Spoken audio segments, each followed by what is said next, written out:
Everyone, and welcome to another edition of the Pac-12 Basketball Roundup. He's Connor Letourneau. He covers the Oregon State Beavers for the Oregonian. I'm Tyson Alger. I cover the Ducks. We got the Civil War in Corvallis tonight, Connor, 8 p.m. at Gill Coliseum. It's a big game for both teams. It's been a season for both teams that started with very low expectations, and they've kind of risen to this point of the season where the Beavers aren't maybe where they were a month ago, but for both these teams, it's far exceeded where they were supposed to be. Right. The Oregon State exceeded where they were supposed to be in their first week, pretty much, of the season.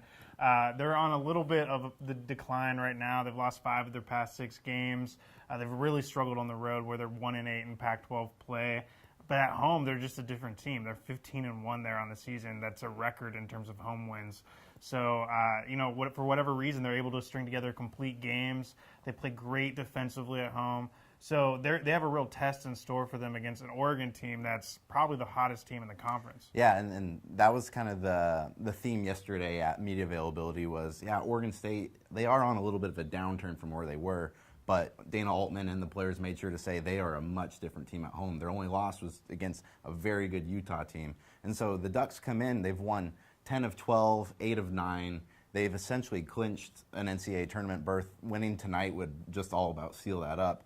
They're playing really good basketball at a time that they need to, just kind of like they did last year too, and almost winning out to get to the tournament. What specifically has been the key to their success lately? Who's coming together? Who's kind of contributing that maybe wasn't earlier in the season? Well, this team starts and ends with Joseph Young. He's averaging 20 points, 4.5 boards, 3.7 assists. Those actually might be reversed around there. But he's really been the catalyst to this team.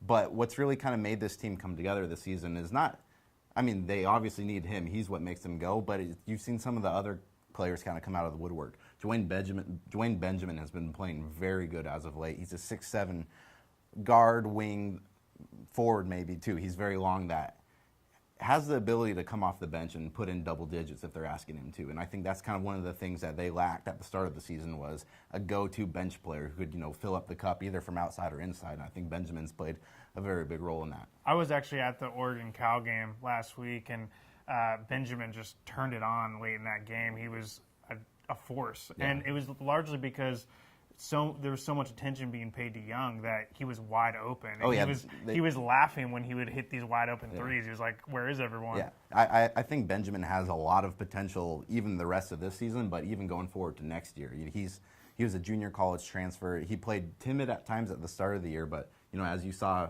that last week, he can definitely turn it on when he's asked to, and he's got the ability to go inside and shoot from outside. He's one of the better 3-point shooters on the team for being one of their bigger guys as well. Yeah, and Oregon State, this is a pretty important game for them just from a postseason standpoint. They haven't even made the NIT in a decade, and right now they're kind of on the NIT bubble. I think that if they win tonight against Oregon, that they should be in there, probably, depending on how many automatic berths there are in that tournament. But if they lose, they're really going to need to make a run in the Pac-12 to get a shot at that. And that's a pretty big feat for a team like this that was picked to finish last in the conference. Do you get any sense of where Oregon State was at, say, a month ago when they were 7-4 in conference? They were sitting in 3rd, 4th. They were ahead of the Ducks. Do you get a sense of fans a little disappointed by the way the season's ended, or are they able to see kind of the big picture of we are way ahead of where we were supposed to be coming into this? Not at all. I think fans are still just as excited as they were. Attendance hasn't gone down at home. Actually, it's been growing more and more. And I find in the comments of my stories when I highlight, the shortcomings of this team right now, they constantly say, "Oh, but they're better than we ever thought they would be." They're keeping it in perspective. This team achieved so much in the early part of the season that everything at this point is just kind of icing on the cake. Yeah. But the problems that we saw with this team all season are really coming into play now in terms of not having a bench. They're just gassed, especially on the road. Especially with Victor Robbins being out.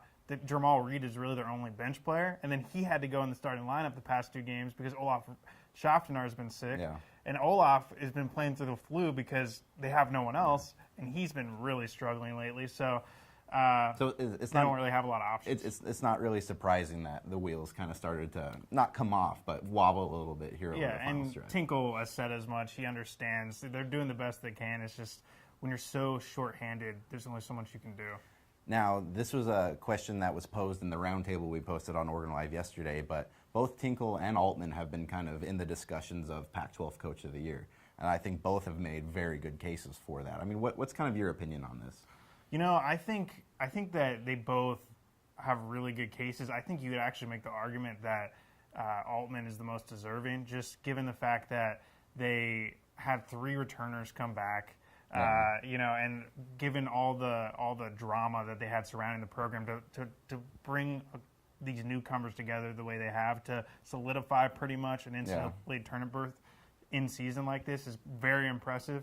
Of course, that takes nothing away from what Tinkle has been able to accomplish. My belief, my gut says that Tinkle will win, largely because he's kind of the feel-good storyline. I think the coaches... He's the people's candidate. Right. I think the coaches are going to embrace that, and they really respect him and what he's been able to do in his first year in Corvallis. And I just think that there's too many other factors at play for Altman to win it this year. Yeah, I think that's kind of my opinion with Altman, too, is if you take just what he's done on the court, maybe outside of Tinkle, I don't think there's been anybody in the conference who's done a better job of, taking what they started with and just ending with this product sort of thing. But, Altman's not the popular candidate. There was all the off-the-court stuff over the spring and summer.